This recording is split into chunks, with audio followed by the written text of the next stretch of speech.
Aloha, everybody. This is Kaliko. Thank you for tuning in to a live stream of KalikoVision here.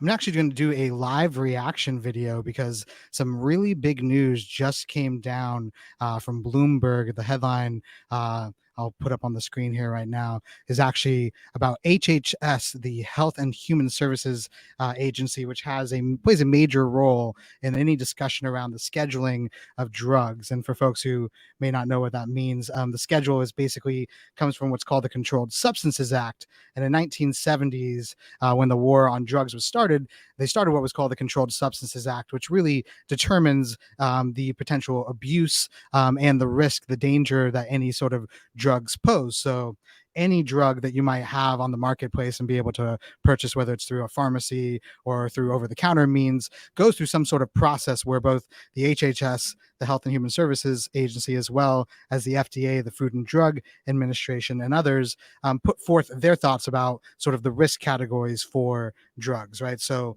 a lot of people may know that cannabis has been considered a Schedule 1 drug since the 1970s when the Controlled Substances Act was started, which means that cannabis is right now is in the most restrictive category of drugs, in the same category as heroin, LSD, and other pretty intense drugs.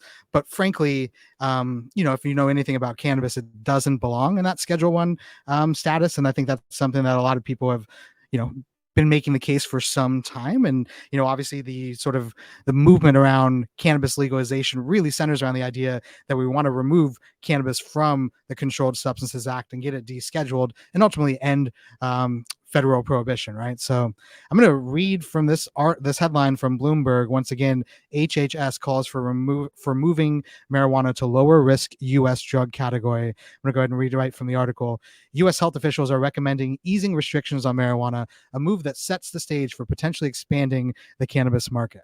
A top official at the Department of Health and Human Services wrote Drug Enforcement Agency Administrator Ann Milgram calling for marijuana to be reclassified as a Schedule 3 drug under the Controlled Substances Act, according to a letter dated August 29th, seen by Bloomberg News.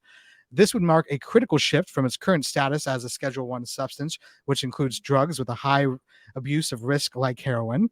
Assistant Secretary for Health Rachel Levine said in a letter that her recommendation was based on a Food and Drug Administration review of marijuana's classification. The Controlled Substances Act places substances regulated under federal law into one of 5 schedules based on its medical use, potential for abuse, and safety or dependence liability.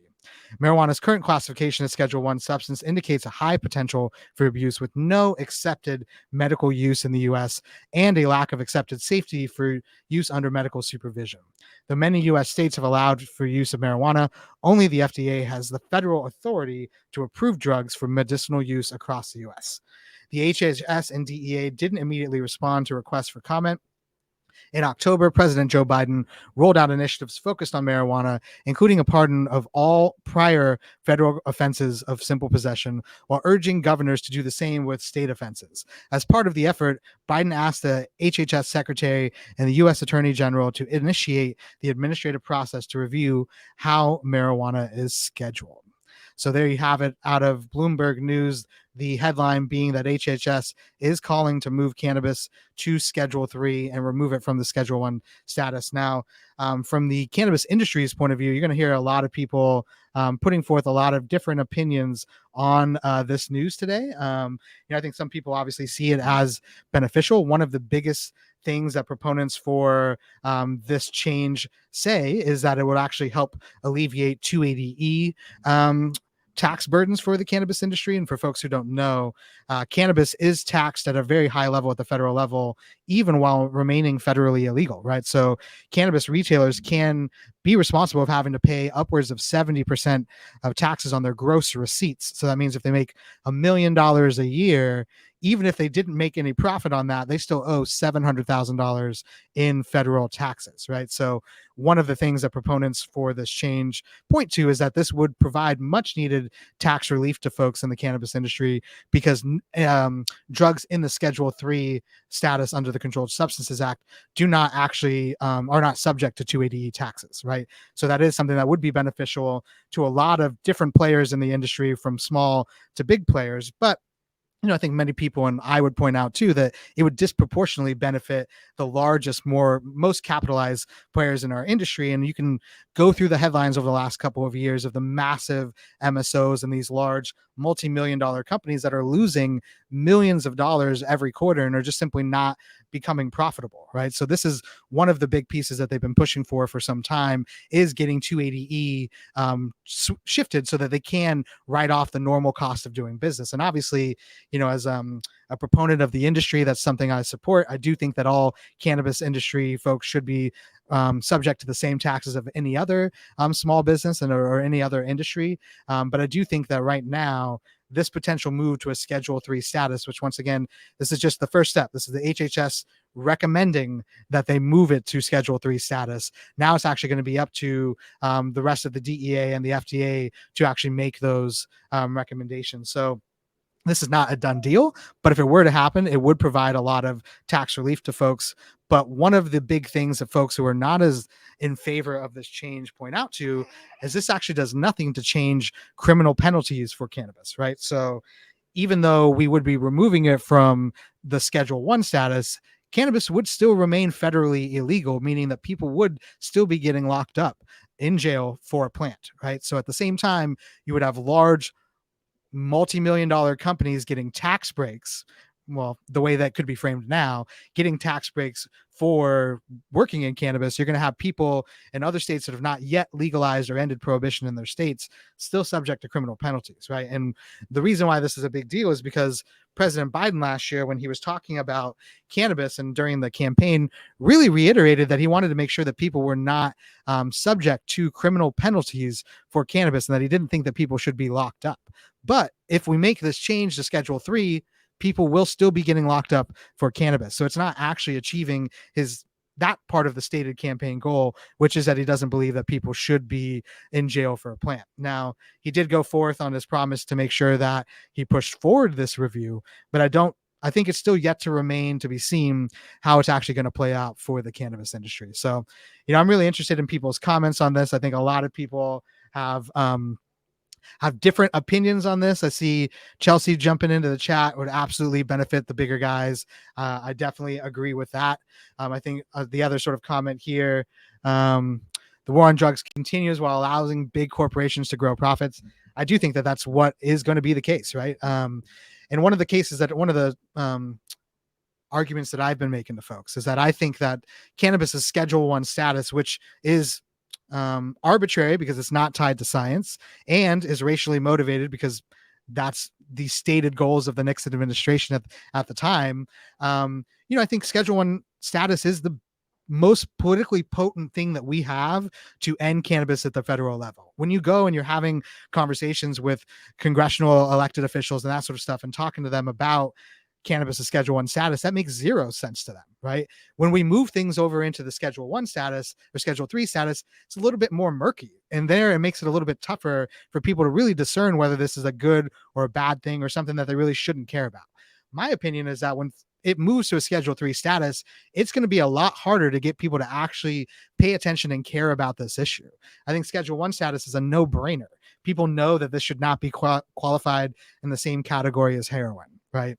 While at the same time, I think when we look at the Controlled Substances Act and see that alcohol is not listed at all, it is in fact descheduled.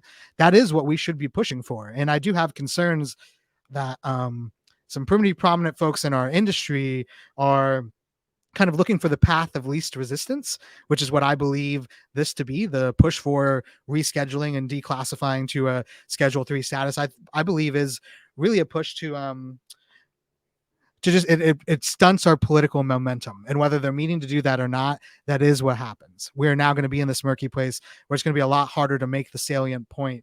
The Schedule 1 status is tied to all of these other negative effects from it. So, I'd love to hear other people's opinions on this stuff. We see Chelsea, I appreciate your feedback. I definitely think that this will be easier for people to tune out the noise from and really just think about it in a way that doesn't matter to them anymore, right? So I am concerned that this is going to be a big blow to those of us who are focused on the criminal justice aspects of cannabis of the cannabis movement, right? Most of us have gotten into this, especially if you got into this prior to actually having any states legalize cannabis. You got into this because you believe that nobody should be in jail for a plant, and you believe that people should be able to work in this industry, be legal, pay their taxes, and be like any other normal functioning member of society. And I think too often in our conversation, those two things seem to be put at odds with each other, and they don't need to be. We can have both. We can both have ending criminal penalties and making sure that no one is doing any time or being locked in jail for a plant, and make sure that we are setting up the industry in a way that is equitable and making sure that people are treated equal, just like any other American industry, right? So just wanted to come on here, give a little bit of live reaction. I'm certainly not pumped about this news. This is just the first step. It is not official that is moving to Schedule 3 status, but I would be weary that this is going to take the momentum away from those who are working to focus on the criminal justice aspects of this. I do worry that it could stunt the political progress for us at the federal level. And I do worry for folks who are in prohibition states who have not yet seen prohibition end. Because once again, even at the state level, one of the biggest reasons or one of the biggest points that you're able to make to folks is this federal Schedule 1 status, which makes zero sense. And now advocates at the state level are going to potentially have to make the case that, oh, it's Schedule 3, which isn't as bad as Schedule 1, but it should be descheduled, right? So I do think it's going to be a little bit more murky. And I texted somebody just a little bit ago that I'm sick to my stomach today because I'm worried that this is, in addition to the lawsuit that we're seeing in New York from a lot of these registered organizations, these MSOs and others, that we are seeing a tectonic shift right now in the industry. And those of us who want to see an equitable industry need to make sure that we're banding together and speaking with one voice, because those who would want to see an industry consolidated and to see massive profits flow to a small amount of people, they are on the same page, and they are now actively working together to push their political ends, right? So this would be a call out for anybody that no matter where you are in the industry, if you believe in equitable outcomes, please make sure you join MCBA, minoritycannabis.org. There are other great nonprofits out there doing really awesome work, and other stakeholder groups in this industry. And I hope that you would look out for them, make donations, join as members to any of these Black or brown led organizations that are really focused on making sure that we're not forgetting the criminal justice aspect of ending ending cannabis prohibition. It's not simply about making money. It is about making sure that people are not spending time in jail, and it's about repairing the communities that have been damaged over decades of cannabis prohibition. So I'll definitely do some more of these live streams in the future. Really appreciate people tuning in. You can go and check out my YouTube channel at KalikoVision podcast, and you could start following along for some more of these live streams in the future. But we'll see you guys on the other side. Aloha, everybody.